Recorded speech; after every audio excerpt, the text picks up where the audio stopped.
warahmatullahi wabarakatuh. Perkenalkan, nama saya Lukiana Rukman dengan NIM 2404 11 dari Ilmu Kelautan B.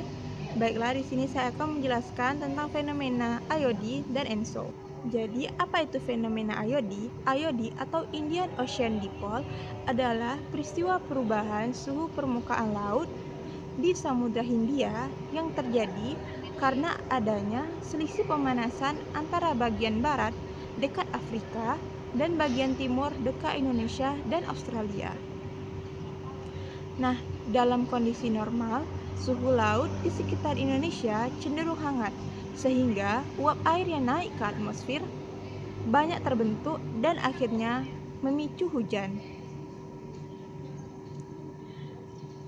Namun, saat terjadi IOD fase positif, suhu laut di barat Samudra Hindia menjadi lebih hangat dibandingkan bagian timurnya.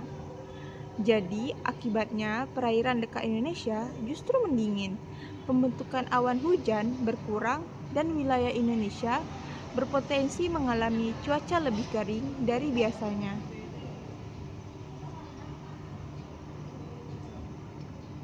Pada IOD fase negatif, perairan sekitar Indonesia menjadi lebih hangat, sehingga penguapan meningkat dan peluang hujan bertambah.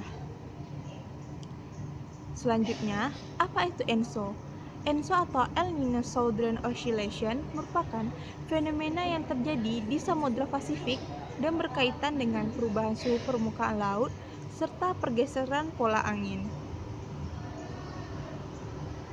ENSO ini terbagi menjadi dua fase utama, yaitu El Nino dan El Nina. Nah, pada saat El Nino, suhu laut di bagian tengah dan timur Samudra Pasifik menghangat, sementara di perairan di sekitar Indonesia justru menjadi lebih dingin. Kondisi ini membuat uap air ke atmosfer berkurang, pembentukan awan hujan melemah, dan akhirnya Indonesia sering mengalami kemarau yang lebih panjang. Kemarau yang lebih panjang, curah hujan menurun, dan resiko kekeringan semakin tinggi. Nah, dampak lain yang sering muncul adalah meningkatnya potensi kebakaran hutan dan lahan, terutama di daerah wilayah rawan kebakaran. Sebaiknya yaitu fase El Nina terjadi di perairan sekitar Indonesia menjadi lebih hangat dari biasanya. Ini membuat penguapan meningkat, awan hujan lebih mudah terbentuk, sehingga intensitas dan frekuensi hujan menjadi lebih tinggi. Pada fase ini, Indonesia sering mengalami musim hujan yang lebih panjang dari yang biasanya, dan risiko banjir, genangan, serta tanah longsor juga meningkat terutama di wilayah dengan topografi perbukitan atau daerah aliran sungai yang padat akan penduduk. Di Indonesia juga, IOD dan ENSO sering bekerja sama dan saling memperkuat dampaknya. Misalnya, ketika El Nino terjadi bersamaan dengan IOD positif, dampaknya bisa terasa lebih ekstrim seperti kemarau yang sangat panjang, krisis air bersih, hingga gangguan terhadap sektor pertanian.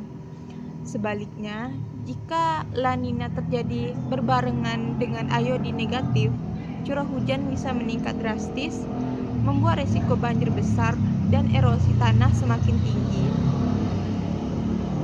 Nah, fenomena-fenomena ini memang dipengaruhi oleh pola awal dan akhir musim hujan, pergeseran musim tanam, serta stabilitas produksi pangan di Indonesia. Jadi singkatnya itu, IOD dan ENSO adalah pengendali penting variasi iklim di Indonesia. Keduanya mempengaruhi kapan hujan turun, seberapa lama musim kemarau berlangsung, dan seberapa besar potensi bencana hidrometeorologi yang bisa terjadi. Karena itu, pemantauan fenomena ini menjadi penting untuk perencanaan pertanian, pengelolaan sumber daya alam, dan kesiagaan bencana di Indonesia. Baiklah, sekian penjelasan dari saya. Terima kasih.